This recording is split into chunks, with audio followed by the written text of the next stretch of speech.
DMK नेता उदयनिधि स्टालिन ने सनातन धर्म के बाद अब हिंदी भाषा पर विवादित टिप्पणी कर दी है। दरअसल 14 सितंबर को हिंदी दिवस के मौके पर गृह मंत्री अमित शाह ने कहा कि हिंदी भारत में भाषाओं की विविधता को एकजुट करती है। इस पर उदयनिधि ने बयान दिया कि सिर्फ 4-5 राज्यों में बोली जाने वाली भाषा देश को एकजुट नहीं करती है।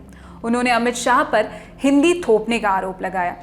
अमित शाह ने कहा कि दुनिया के सबसे बड़े लोकतंत्र भारत की भाषाओं की विविधता को एकजुट करने का नाम हिंदी है। उन्होंने आगे कहा, स्वतंत्रता आंदोलन से लेकर आज तक हिंदी ने देश को एकजुट करने में अहम भूमिका निभाई है। उन्होंने ये भी कहा कि हिंदी ने कभी भी किसी अन्य भारतीय भाषा से प्रतिस्पर्धा नहीं की, ना ही करेगी, और एक मजबूत देश अपनी सभी भाषाओं को मजबूत करने से ही उभरेगा।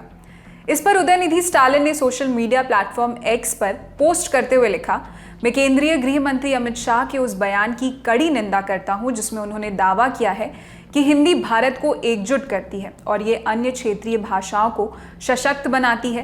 देश में केवल 4 या 5 राज्यों में ही हिंदी बोली जाती है और इसलिए अमित शाह का बयान पूरी तरह से बेतुका है।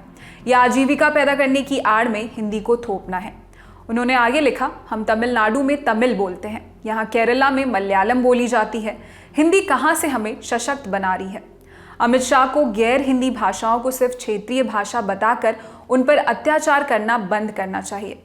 उन्होंने साथ में लिखा, स्टॉप हिंदी इम्पोजिशन, यानी हिंदी थोपना बंद करो। मामले पर तमिलनाडु बीजेपी के उपाध्यक्ष नारायण तिरुपति का बयान भी सामने आया। उन्होंने कहा, उदयनिधि स्टालिन को कुछ नहीं पता, अमित शाह ने कुछ गलत नहीं कहा। उन्होंने कहा कि हिंदी सभी भाषाओं को सशक्त बनाती है और इसमें कुछ भी गलत नहीं है। हिंदी हमारी आधिकारिक भाषा है। उन्होंने आगे कहा कि इन चीज़ों के बारे में बात करने के लिए उदयनिधि स्टालिन में कोई मैच्योरिटी नहीं है। कुल मिलाकर सनातन के बाद उदयनिधि अब भाषा के मुद्दे पर मुखर हैं।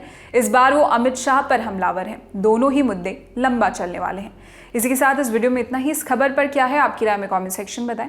आपके लिए जानकारी जुटाई थी हमारी साथी ज्योति ने। देश और दुनिया की अन्य खबरों के लिए देखते रहिए डी ललन टॉप। शुक्रिया।